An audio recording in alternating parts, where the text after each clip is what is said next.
पर वो सोच से रखे हैं।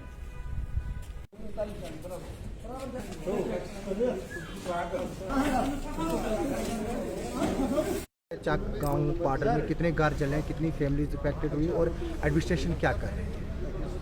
ये एक बहुत ही दुखद घटना है जिसमें कि गंधारी छग एरिया में रात को 1 बजे के आसपास आग लगी।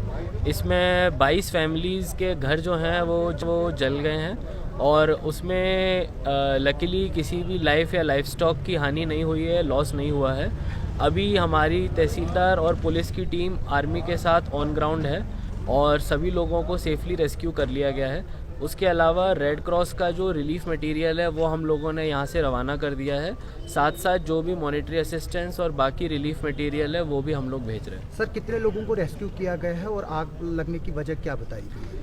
इसमें आग लगने की वजह अभी तक नहीं सामने आई है, लेकिन जो नंबर ऑफ़ पीपल जिनको रेस्क्यू किया गया है वो 80 से 85 के बीच में है, जो इन 22 फैमिली के मेंबर्स थे। अफेक्टेड को कहीं रखा जा रहा है सेफर प्लेसेस पे कोई? जी बिल्कुल, उधर जो विलेज के नियर बाय हाउसेज हैं उसमें अभी शेल्टर वो लेके अभी हम लोग उनको रख रहे हैं। अगर इवैक्यूएट कराने की ज़रूरत होगी और उनको नीचे अठोली गुलाबगढ़ में लाने की ज़रूरत होगी वो भी हम लोग करेंगे। सर, विंटर जो है वो पीक पे है और उनके घर बनाने की ज़रूरत है, तो क्या इसमें PMAY में या किसी और स्कीम के तहत एडमिनिस्ट्रेशन ने कोई इनिशिएटिव लिया कि ताकि इनको घर प्रोवाइड किए जाएंगे? जी अभी एज एन इमीडिएट रिलीफ हम लोगों ने इनके लिए वार्म क्लोथिंग और ब्लैंकेट्स भेजे हुए हैं। उसके साथ साथ जिनको भी हाउसेज अभी जले हैं अंडर SDRF हम लोग रिलीफ प्रोवाइड करेंगे for reconstruction of their houses.